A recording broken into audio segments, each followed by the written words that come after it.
नमस्कार आदाब, आप देख रहे हैं ऑन रिकॉर्ड मेरा भाईंदर।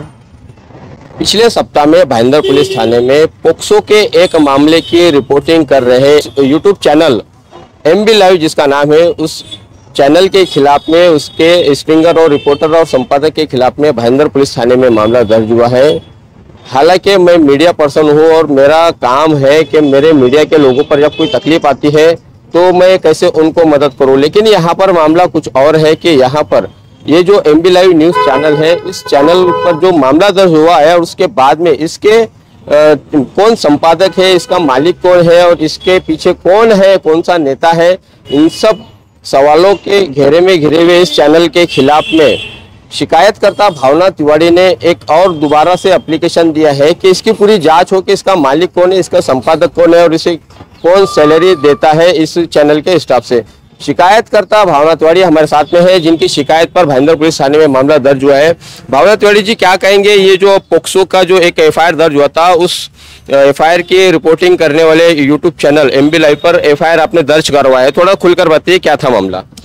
कुछ दिन पहले 7 तारीख या 8 तारीख को शायद मैंने एक मेरा ग्रुप चलता है पत्रकारिता का व्हाट्सएप पे, उसमें मैंने एक न्यूज़ देखी जिसमें MB लाइव की एक न्यूज़ लगी थी। गणेश देवल में पोस्को का मैटर हुआ था। 14 साल की बच्ची है जिसकी छेड़खानी या ऐसा कुछ मैटर आया था पुलिस स्टेशन में। जब उसके बाद मैंने वो न्यूज़ देखी तो MB लाइव चैनल की रिपोर्टर उसकी माँ से रिपोर्टिंग करवा रही है। पोस्को के अंतर्गत आपको पता है कि आप विक्टिम के किसी भी परिवार वालों की आइडेंटिटी या उनको आप डिस्क्लोज नहीं कर सकते पब्लिकली, परंतु वहाँ पर खुलेआम उनसे सारी जानकारी ली जा रही थी।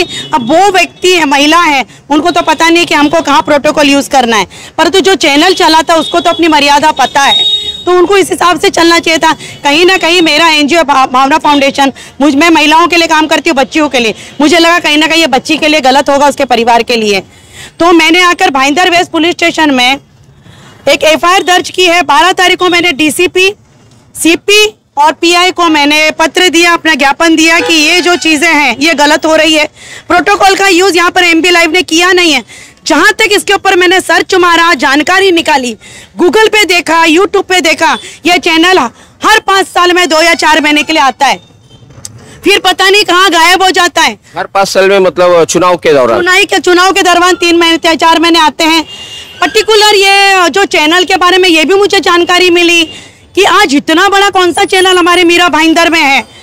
आज कई हमारे पत्रकार भाई बहन हैं जो खुद 1-2 जन की भी आय निकालने में उनको तकलीफ हो जाती है। 20 से 22 लोग का स्टाफ है इस चैनल पे काम करने वाले। चैनल पे काम करने वाले बाकायदा अगर मैं 10,000 भी सैलरी एक जन की पकड़ूं तो भी मेरे ख्याल से महीने का 2,20,000 बनता है।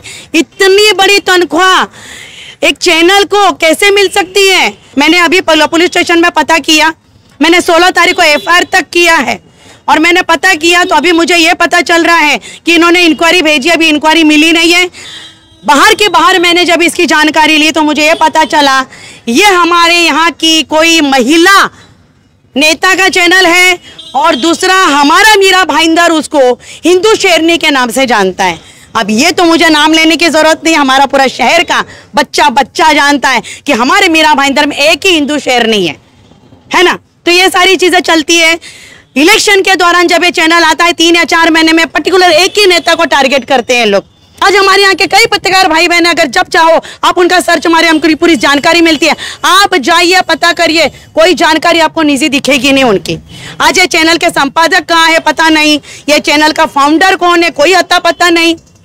मैडम, ऐसा है कि हम लोग काम करते हैं तो हमसे भी जाने अनजाने में गलतियां हो जाती है, लेकिन हमारे भी बहुत से लोग हैं जो हमारे पीछे पड़े रहते हैं, जिनसे हमारी खबरें आने के बाद में उनका दिल दुखता है, वो नाराज़ होते हैं, वो हम पर भी FIR करने की कोशिश करते हैं। तो वो एक इंटेंशन नहीं होता है किसी की आइडेंटिटी डिस्क्लोज करना या किसी के बारे में जानकारी देना, लेकिन एक क्राइम की न्यूज़ करते हुए ये कहीं ना कहीं गलतियां होती है। मेरे से भी, वैसे मैं कोई दूध का धुला हुआ नहीं हूँ, लेकिन सवाल यहाँ पर यह है कि आपका जो ऐतराज़ है, आपका जो ऑब्जेक्शन है, वो उस पर्टिकुलर स्टोरी चलाने को लेकर है या फिर इस चैनल के पीछे जो लोग हैं या जो थिंक टैंक काम कर रहा है, आपका उसको लेकर ऐतराज है? मुझे कुछ पत्रकारों के फोन आए, मेरे को बहुत तकलीफ दे बात है ये। उन पत्रकारों को भी पता है कि यहाँ पर कानून को तोड़ा गया है, यहाँ पर वो मर्यादा तोड़ी गई, फिर भी मुझसे ये पूछते हैं, अरे मैडम आपने ऐसी एफआईआर कर दिया, कम से कम आपको वरिष्ठों से बात करना चाहिए था। मैं उन पत्रकारों को ये बोलती हूँ, आपने मुझे बोला वरिष्ठों से बात करना चाहिए था, तो उनके वरिष्ठों को लाइए ना, मैं बात करती हूँ।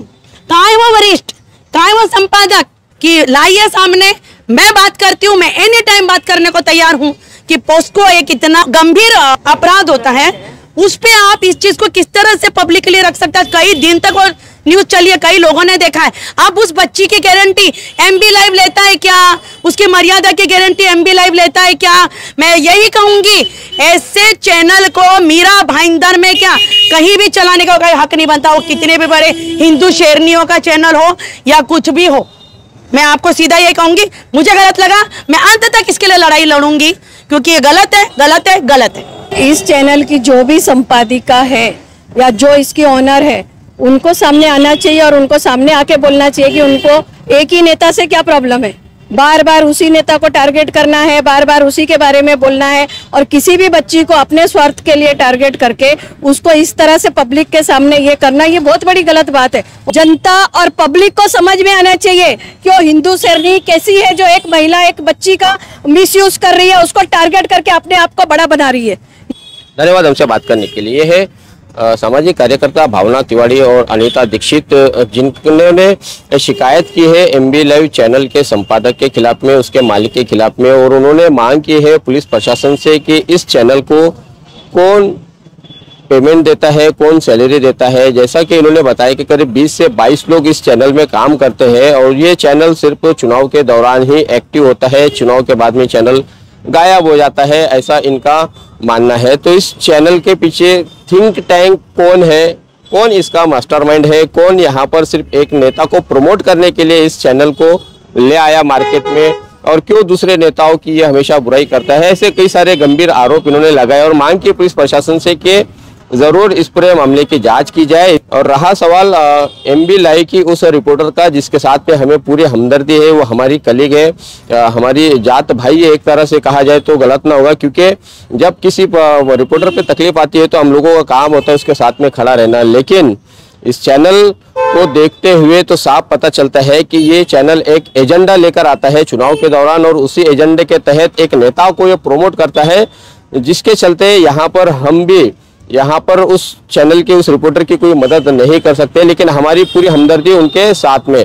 क्या यहाँ पर पुलिस पारदर्शिता से काम करेगी, क्या यहाँ पर पुलिस दूध का दूध और पानी का पानी यहाँ पर कर पाएगी इस चैनल को लेकर, या फिर राजनीतिक दबाव के चलते यहाँ पर पुलिस के हाथ पैर बांध दिए जाएंगे। आखिर में जाते जाते मैं मीरा भाईंदर शहर के उन सभी यूट्यूबर्स, सोशल इन्फ्लुएंसर और हमारे शहर के जो भी पत्रकार हैं उनसे ये एक अपील करना चाहूँगा कि खबर बनाने के दौरान आपको इस बात का जरूर ख्याल रखना होगा कि पोक्सो, छेड़खानी या मोलेस्टेशन या रेप, इस तरह के जो महिलाओं से जुड़े जो मामले होते हैं, उन मामलों में किसी भी पीड़िता या पीड़िता के परिवार की आइडेंटिटी डिस्क्लोज ना हो, इस बात का जरूर आप ध्यान में रखिए, वरना आपके खिलाफ में भी कोई ना कोई बैठा है एफआईआर दर्ज करने के लिए।